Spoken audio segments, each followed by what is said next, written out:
आज हैदराबाद में बीजेपी की राष्ट्रीय कार्यकारिणी की बैठक का समापन हुआ। इस बैठक में सबसे ज्यादा चर्चा भाग्यनगर की हो रही है। प्रधानमंत्री नरेंद्र मोदी ने अपने संबोधन में हैदराबाद को भाग्यनगर कहा और तभी से तेलंगाना की राजनीति में एक नई ऊर्जा आ गई। बीजेपी ने वादा किया कि अगले साल तेलंगाना के विधानसभा चुनावों में बीजेपी की सरकार आई तो हम हैदराबाद का नाम बदलकर भाग्यनगर कर देंगे। अब देखना यह है कि तेलंगाना की राजनीति में बीजेपी का भाग्य चमकता है या नहीं, लेकिन बीजेपी की तरफ से इसकी शुरुआत हो चुकी है।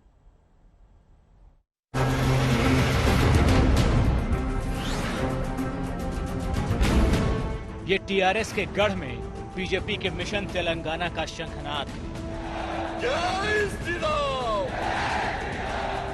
ये टारगेट 2024 के लिए केसीआर पर सीधा निशाना है। ये भाग्यनगर में भगवा लहराने के लिए बीजेपी का मंथन है। कष्टों से बचाओ, रोग हरो मां, शोक हरो मां, कष्टों से बचाओ। जैसे ही हैदराबाद में बीजेपी राष्ट्रीय कार्यकारिणी की बैठक पूरी हुई, वैसे ही केसीआर की चिंताएं शुरू हुई। बीजेपी की इस बैठक में केसीआर को घेरने और तेलंगाना को जीतने की शपथ ली गई। आज मैं भाग्यनगर हैदराबाद में खड़ा हूं। पूरा देश जानता है सरदार पटेल न होते तो आज हैदराबाद भारत का हिस्सा न होता। सवाल यह है कि बीजेपी ने जानबूझकर तेलंगाना को बैठक के लिए क्यों चुना। सबसे पहले ये समझिए, बीजेपी अगले साल होने वाले विधानसभा चुनावों में केसीआर सरकार को हराने का लक्ष्य लेकर चल रही है। तेलंगाना टीआरएस का गढ़ है और बीजेपी इस गढ़ को चुनावी मैदान में जीतना चाहती है। अगर बीजेपी अगले साल तेलंगाना में ज्यादा सीटें जीतती है तो 2024 के लोकसभा चुनावों में बीजेपी को बड़ा फायदा मिल सकता है।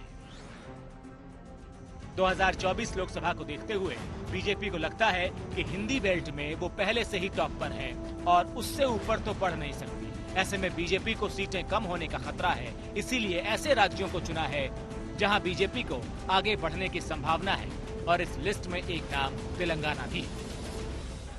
आज भाग्यनगर में जिस तरीके से अपार जनसमूह आज अपने प्रिय नेता भारत के यशस्वी प्रधानमंत्री जी को सुनने के लिए आतुर है, यह मुझे इस बात के लिए आश्वस्त करता है कि आने वाले समय में तेलंगाना से केसीआर का जाना तय है। भाजपा की राष्ट्रीय कार्यकारिणी की अंतिम बैठक उत्तर प्रदेश समेत 5 राज्यों में चुनाव से ठीक पहले नवंबर 2021 में नई दिल्ली में हुई थी, जहां भाजपा ने 2022 की शुरुआत में प्रचंड जीत दर्ज की। तेलंगाना को लेकर बीजेपी ने अपनी रणनीति बदल ली। एक तरफ हैदराबाद को भाग्यनगर से हिंदुत्व के मुद्दे को हवा दी, तो दूसरी तरफ जेपी ने उन जातियों के बीच भी अपनी पैठ मजबूत करनी शुरू कर दी है जो अभी तक टीआरएस का वोट बैंक मानी जाती है।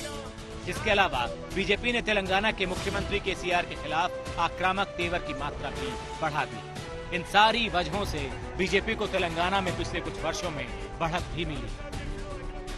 2014 के लोकसभा चुनावों में बीजेपी ने तेलंगाना में तेलुगु देशम पार्टी के साथ गठबंधन किया और 8 सीटों पर चुनाव लड़ा।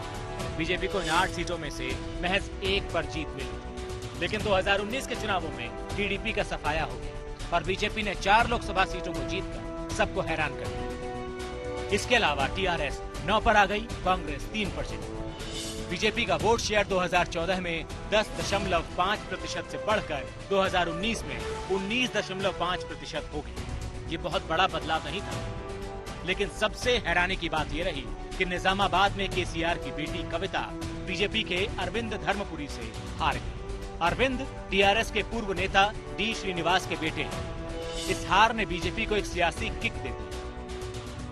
यही वजह है कि बीजेपी की राजनीतिक लड़ाई को टीआरएस व्यक्तिगत लड़ाई तक ले आया। इसीलिए पीएम मोदी के हैदराबाद आने पर मुख्यमंत्री केसीआर उन्हें रिसीव करने एयरपोर्ट नहीं गए।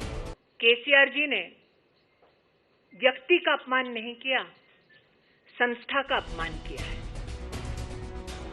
तेलंगाना के जरिए बीजेपी दक्षिण भारत में अपने सियासी वजूद को और मजबूत करना चाहती है। फिलहाल दक्षिण भारत के सिर्फ एक राज्य कर्नाटक में बीजेपी की सरकार है।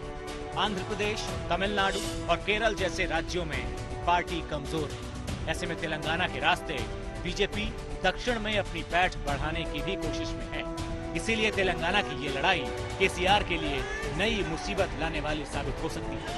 हैदराबाद से हिमांशु मिश्रा के साथ आज तक।